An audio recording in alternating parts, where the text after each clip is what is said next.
I was born into a world already shaped by other people's stories. My name wasn't really mine. My thoughts were filtered through inherited expectations. Even my silence felt borrowed. And before I could even say no, my identity was overwritten by the quiet, relentless machinery of my family. You don't realize it at the time. You just live. You open your arms to the world because that's what children do. But sometimes the world you fall into is not soft. It's steel. It's cold. It reshapes you before you even know what shape you were supposed to be. My family didn't hit me. No, their violence was more refined than that. It was the violence of erasure, of conditional love, of praise wrapped in control, and attention soaked in manipulation. They taught me to read between the lines, but only so I would learn to please them.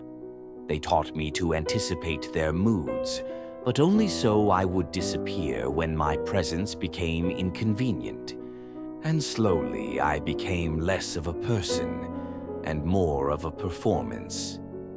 Kafka once described life as a cage in search of a bird. I think he understood what it meant to be shaped by power before you knew you had a voice.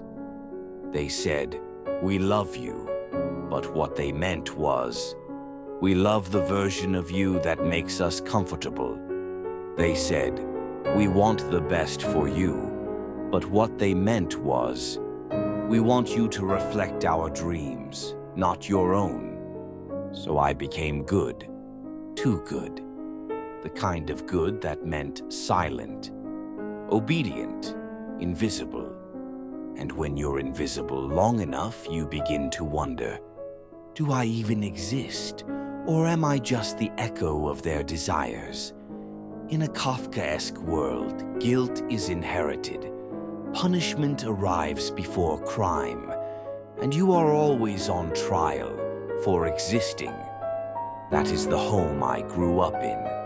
Not a home of warmth and safety, but of expectations and judgment. I learned that vulnerability is dangerous, that asking for love is selfish, that needing something makes you weak. So I stopped asking, I stopped needing, I stopped being human. Sometimes I wonder who I might have become if I had been allowed to unfold naturally. Would I have laughed louder, danced more, chased different dreams? Would I have loved myself sooner? But those are dangerous thoughts, because once you begin to imagine freedom, chains become unbearable. Kafka knew that too. He knew that when you start to dream of flight, the cage becomes crueler than death. My family damaged me before I could even form boundaries, before I could know that no was a full sentence. And here's the cruel irony. As I grew older, I began blaming myself for the damage they caused. Why am I so anxious? Why do I apologize for existing? Why do I feel guilty when I say what I want? The answer is not in me. It's in the blueprint I was given. I was raised to be small, to be manageable, to be pleasing, not whole. And when you live like that long enough, any act of self-respect feels like rebellion. I used to think healing meant forgiving them, but now I think healing means telling the truth. The truth is, they were wrong. Not evil, not monsters, just wrong. Wrong in how they loved, wrong in how they controlled, wrong in what they projected onto me. And now I get to choose something different. Healing is not about changing the past. It's about reclaiming the present. It's about saying, I was hurt and I matter. I was broken and I deserve to be whole. I was silenced, and now I will speak. It means walking back into the ruins of your childhood and pulling the child version of you out from under the wreckage. It means holding their hand, looking into their eyes, and saying, "I'm sorry you had to survive all that alone, but you're not alone anymore. I'm here now, and I will never abandon you again.